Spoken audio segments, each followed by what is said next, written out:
ক্রিসমাসের সময় শীতের আমেজে মনে হয় কোথাও বেরিয়ে আসি, আর ক্রিসমাস যদি লং উইকেন্ড হয় তাহলে সোনায় সোহাগা। তাই আমরা বেরিয়ে পড়লাম পঞ্চগনির উদ্দেশ্যে। এই পঞ্চগনি মহারাষ্ট্রের হিল স্টেশন হওয়ার পাশাপাশি স্ট্রবেরি চাষের আঁতুড় ঘর।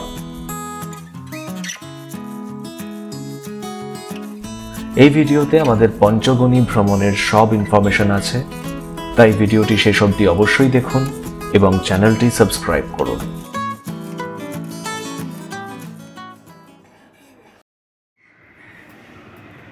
তেইশে ডিসেম্বর সকাল 6টায় আমরা বেরোলাম পঞ্চগনির উদ্দেশ্যে।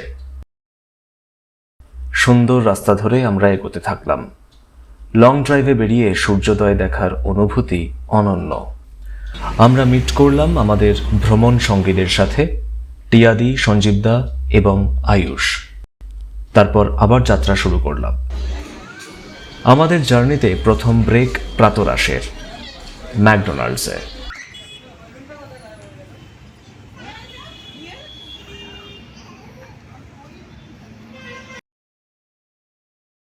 ব্রেকফাস্টের পর আবার এগিয়ে চলা। এই রাস্তায় অনেকগুলো টানেল পড়ে। লং উইকেন্ড হওয়ায় রাস্তায় ট্রাফিক জ্যামের মধ্যে পড়তে হয়। থানে থেকে পঞ্চগনির দূরত্ব প্রায় 250 কিলোমিটার। 48 নম্বর ন্যাশনাল হাইওয়ে ধরে প্রায় 7 ঘন্টার যাত্রা। রাস্তা খুবই ভালো। যাত্রার দ্বিতীয় ব্রেক পেট্রোল পাম্প।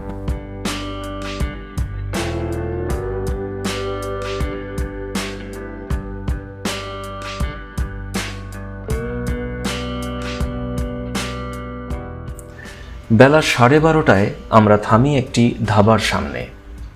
নাম জয় ভবানী ফ্যামিলি রেস্টুরেন্ট।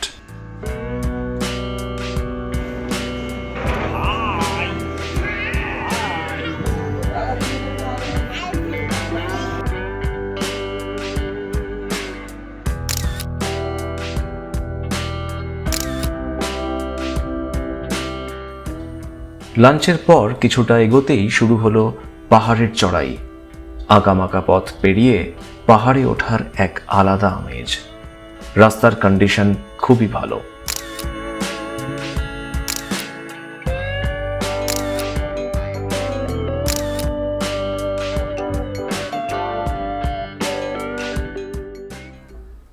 দুপুর 2টোয় আমরা পৌঁছে যাই পঞ্চগনি। রাস্তার পাশে এইভাবে স্ট্রবেরি বিক্রি হতে আগে দেখিনি। আমরা গোয়াই বিবো থেকে হোটেল হিলটপ হাউস বুক করেছিলাম। 2টি নন এসি স্ট্যান্ডার্ড রুম নিয়েছিলাম। রুমের ভাড়া 1500 টাকা প্রতি রাত্রি। হোটেলটি পঞ্চগনি এবং মহাবালেশ্বরের মাঝে অবস্থিত। ম্যাপ্রো গার্ডেন থেকে দূরত্ব প্রায় 3 কিলোমিটার। হোটেলটি বড় রাস্তা থেকে কিছুটা নেমে গিয়ে অবস্থিত, তাই বড় রাস্তার ওপর সাইনবোর্ড মিস করলে খুঁজে পেতে সমস্যা হবে, যদিও গুগল ম্যাপে সঠিক লোকেশন দেখানো আছে। হোটেলের রুম ভালোই, প্রয়োজনীয় সব অ্যামেনিটিজ আছে, আর রুমের সাথে লাগোয়া বারান্দার ভিউ মন্দ না। দামের হিসেবে হোটেলের পরিষেবা ফুল পয়সা ওসুল।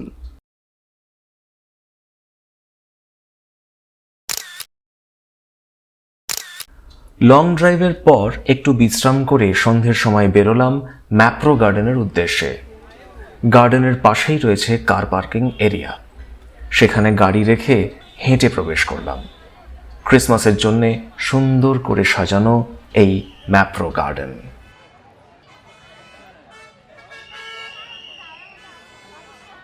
পঞ্চগনি মহাবালেশ্বর ভ্রমণের মেন সাইট সিন স্পট হল এই ম্যাপ্রো গার্ডেন। এই জায়গাটি মহারাষ্ট্রের গুরেঘর জেলায় অবস্থিত। এই গুরেঘর দেশের প্রথম গ্রামগুলির মধ্যে একটি, যেখানে 100% বাড়িতে শৌচালয় রয়েছে। মহাবালেশ্বরে ভারতবর্ষের মধ্যে সব থেকে বেশি স্ট্রবেরি উৎপাদন হয়। পুরো দেশের উৎপাদনের প্রায় 85%। এই ম্যাপ্রো গার্ডেন স্থাপিত হয় 1959 সালে। শুধুমাত্র 12 জন কর্মচারী নিয়ে শুরু হয় ফুড প্রসেসিং ইউনিট। সেখান থেকে আজ এই পঞ্চগনি ছাড়াও আরও 3টি ইউনিট রয়েছে মহারাষ্ট্রের সাতারা আর পুনে জেলাতে এবং পাঞ্জাবের পাঠানকোটে। প্রধানত জ্যাম এবং স্কোয়াশ দিয়ে ব্যবসা শুরু করলেও পরবর্তীকালে কনফেকশনারি এবং চকলেট প্রোডাকশন শুরু হয়। ম্যাপ্রো গার্ডেনের মধ্যেই রয়েছে একটি ক্যান্টিন, আর রয়েছে একটি শপিং লাউঞ্জ। নানান রকম জিনিসের হরেক সম্ভার, বেশ কয়েকটি আইটেমের ফ্রি স্যাম্পল টেস্ট করে কেনা যায়। এটা হচ্ছে মোহিতো, একটা স্যাম্পল দিলাম টেস্ট করার জন্য।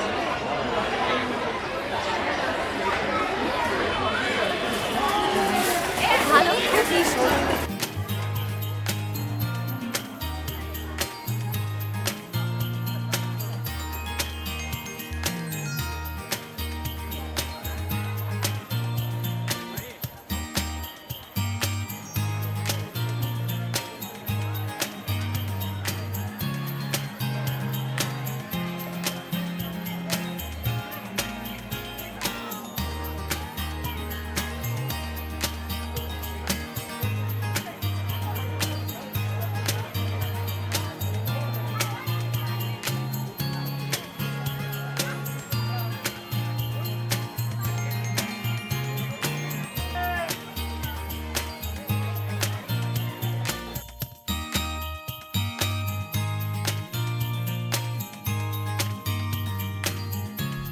ম্যাপ্রো গার্ডেনে বেশ সুন্দর সময় কাটিয়ে কেনাকাটা সেরে আমরা বেরিয়ে পড়লাম ম্যাপ্রো গার্ডেন থেকে।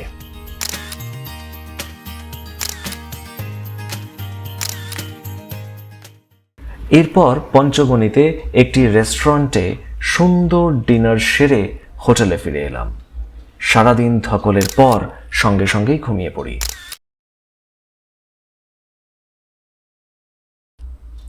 পরের দিন সকালে উঠে প্ল্যান হলো মহাবালেশ্বর যাবার। ব্রেকফাস্ট করলাম মালবেরি ফ্যামিলি রেস্টুরেন্ট থেকে। এরপর পঞ্চগণিতে ঢোকার টোল ট্যাক্স পে করে এগোলাম প্রতাপগড় ফোর্টের উদ্দেশ্যে। পাহাড়ের রাস্তা ধরে বেশ চড়াইতে উঠতে থাকা, তবে শেষ অবধি আমরা ফোর্ট অবধি পৌঁছতে পারিনি, যানজটে রাস্তা স্তব্ধ। তাই আমরাও ফোর্ট ঘোরার ইচ্ছে ত্যাগ করে নেমে এলাম একটি হ্যান্ডিক্রাফট ভিলেজে। সুন্দর সুসজ্জিত হস্তকলা কেন্দ্রে বেশ ভালোই সময় কাটল।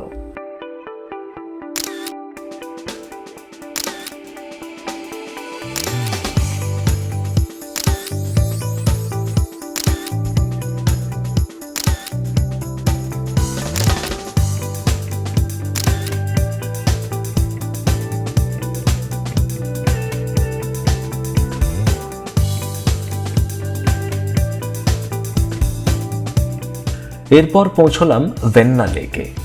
তখন সূর্যাস্ত হয়ে গিয়েছে এবং মানুষের ভিড়ে দাঁড়াবার জায়গা পাওয়া দুষ্কর। তার মধ্যেই বেশ কিছুটা সময় কাটাই লেকের পাড়ে।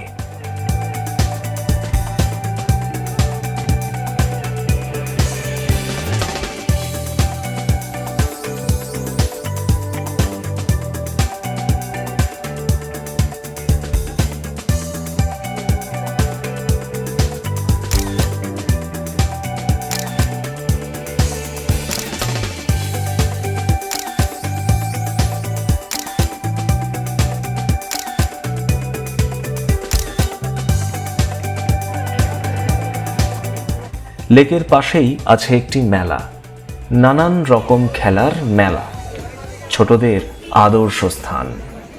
বেশ কিছু খেলায় বিফল প্রচেষ্টা করলাম, সব থেকে বেশি জিতল পিহু।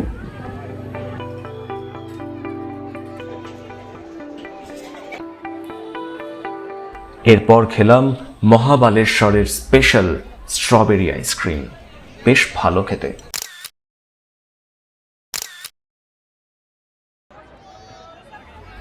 মেলা থেকে ফিরে ডিনার সেরে ঘুমের দেশে পাড়ি দিই।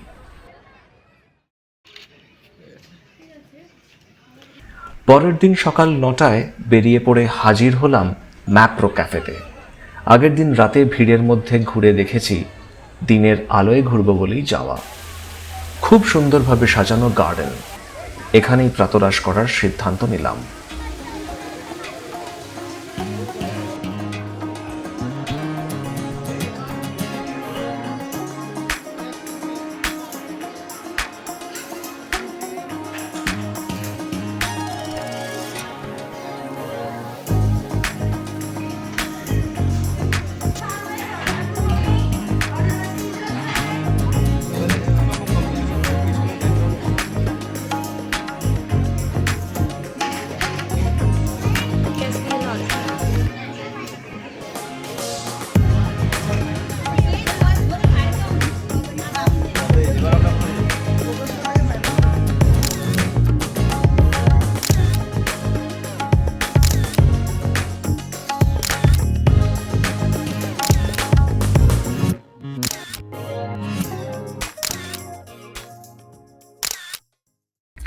ম্যাপ্রো গার্ডেন থেকে বেরিয়ে একটি নার্সারিতে গেলাম।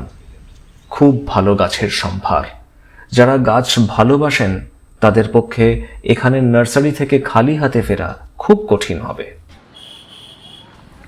পঞ্চগনি এসেছি আর নিজের হাতে স্ট্রবেরি তুলব না, তা হতে পারে নাকি? তাই হাজির হলাম সুরজ স্ট্রবেরি ফার্মে। স্ট্রবেরি গাছে ঝুলন্ত স্ট্রবেরি এই প্রথমবার দেখলাম, আর গাছ থেকে স্ট্রবেরি পাড়া অবশ্যই প্রথমবার।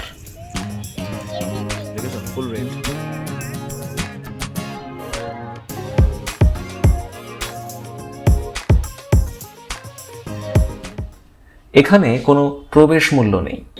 স্ট্রবেরি তুলে ওজনের হিসেবে সেগুলি কিনতে হবে। আমরাও স্ট্রবেরি কিনে বেরিয়ে পড়লাম সুরজ স্ট্রবেরি ফার্ম থেকে।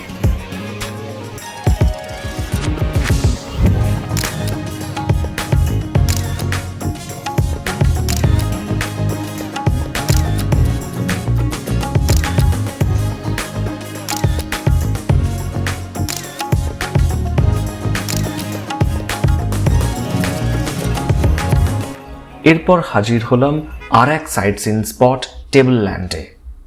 পাহাড়ের মাঝে এক বিস্তীর্ণ জায়গা জুড়ে সমতল ভূমি এই টেবল ল্যান্ড। এত বড় জায়গা পায়ে হেঁটে ঘোরা সম্ভব নয়, তাই আমরা উঠলাম ঘোড়ার গাড়িতে। পাণ্ডবদের চুলহা রয়েছে এখানে। ভাবলেই শিহরণ জাগে যে এখানে পঞ্চ পাণ্ডবরা রান্না করে খেয়েছেন। যদিও কতটা খাঁটি সত্য সেটা জানি না। আচ্ছা, পাণ্ডবদের চুলা দেখে কেমন লাগলো তোমাদের? ফিডব্যাক? এক্সাইটেড? থ্রিলড? রান্না করে খেলে ওখানে পিকনিকটা করলে হ্যাঁ, ভালো হতো না? ঠিক আছে, পরের বার আমরা উনুন টুনুন নিয়ে আসবো। আমরা সন্ধ্যাবেলার দিকে রাত্রির দিকে আসছি, যখন একটু ঠান্ডা পড়বে ওখানে, মানে সেই রাত্রিবেলা যেটা আমরা বসছি আর কি, সেটা এখানে বসার কথা বলছো? আচ্ছা। নিচে পাইন এবং ফার্ন গাছের সুন্দর ভিউ পাওয়া যায়। জানলাম যে এই জায়গাতেই নাকি বেশ কিছু হিন্দি সিনেমার শুটিং এখানে করে সুইজারল্যান্ড বলে চালানো হয়েছে। সিনেমাগুলির নাম আর বলছি না, খুব হিট সিনেমা, ভক্তি কমে যাবে।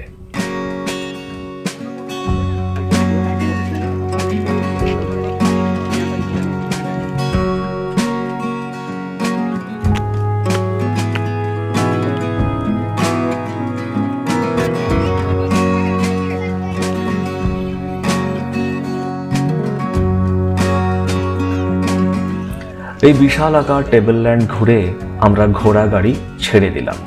এই টেবিল ল্যান্ডের মধ্যেই রয়েছে একটি গুহা। বেশ সংকীর্ণ সিঁড়ি দিয়ে সাবধানে নিচে নামলাম।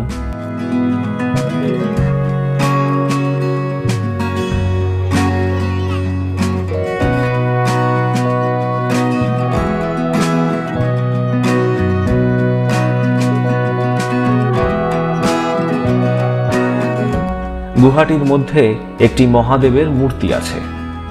অন্ধকার গুহাপথ মোবাইল ফোনের আলোয় আলোকিত করে আমরা গুহা থেকে বার হলাম।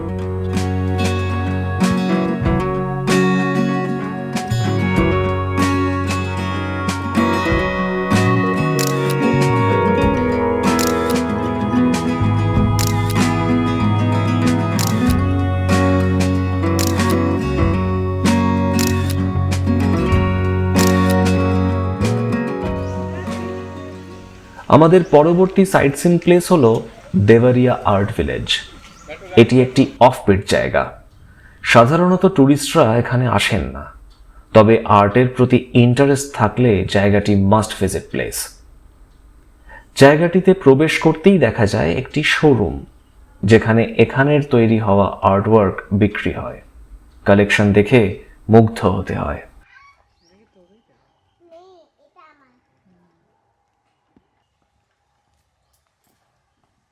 আমরা সিঁড়ি দিয়ে নিচে নামতে থাকলাম শিল্প সৃষ্টির আতুর ঘরে যাবার জন্যে।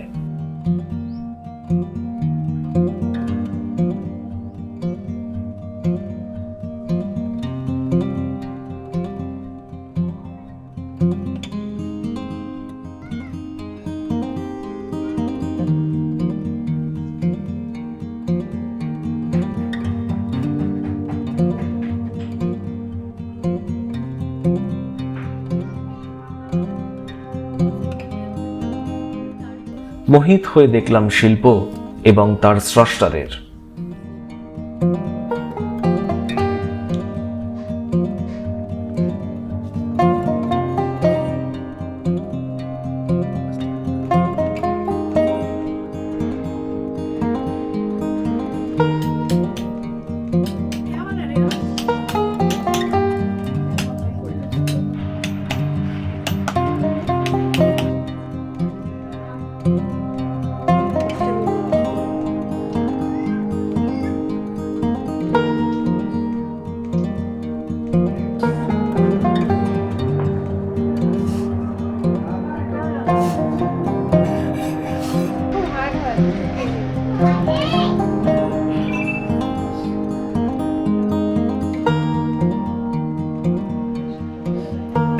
लैंप है नाइट लैंप। अभी इसके ऊपर में 2 फुट पॉलिश मारेंगे मेलामाइन का, सारी जगह होना चाहिए। फिर उसके बाद में उसमें ये देखो नीचे का, हाँ उसके बाद इलेक्ट्रॉनिक का ये होगा, उसमें वायरिंग होगा, लाइट। ওই যে বম্বের ভিতরে যেগুলো দিয়ে বানানো আছে না, ओके, तो उसके बाद ये शॉप में जाएगा। जी। तो ये छत्तीसगढ़ में ऐसा है क्या, मतलब आप तो सब छत्तीसगढ़ से आए हो? हाँ ये आर्ट ही छत्तीसगढ़ का है, अच्छा, ये आर्ट छत्तीसगढ़ का है। मैं 2016 को यहाँ ज्वाइनिंग हुआ, तब से ये आर्ट लेके वहीं आया इधर, कर रहे हैं अभी पारंपरिक काम है। কিছু অবিস্মরণীয় মুহূর্ত কাটিয়ে বেরিয়ে পড়লাম দেবারিয়া আর্ট ভিলেজ থেকে।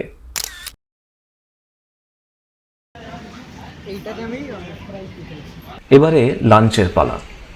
ঘোরাঘুরি করে আমরা সকলেই বেশ ক্ষুধার্ত। পৌঁছলাম রেন ফরেস্ট রেস্টুরেন্টে। রাস্তার ওপর অবস্থিত সুসজ্জিত এই রেস্টুরেন্ট। এই রেস্টুরেন্ট থেকে ভালো ভিউ পাওয়া যায়, সুস্বাদু খাবার।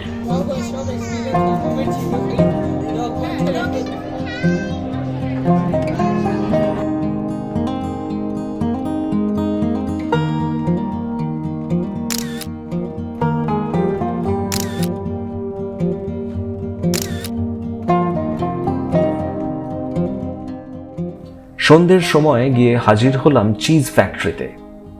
নাম শুনে মনে হতেই পারে যে এখানে শুধুই চিজ পাওয়া যায়। ভেতরে ঢুকলে বোঝা যায় যে একেবারেই ভিন্ন পরিবেশ। চকলেট, হানি, চিজ কেক আরও হরেক রকম খাবার পাওয়া যায় এখানে।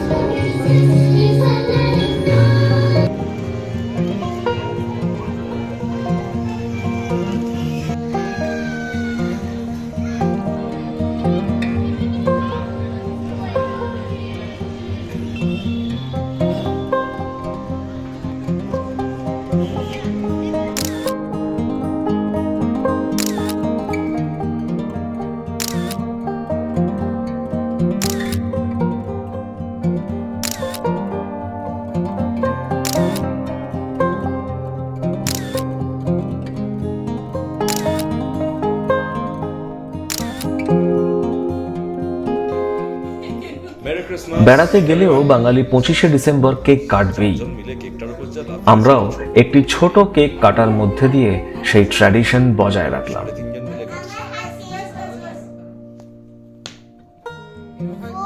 পরের দিন ফেরার যাত্রা শুরু করলাম।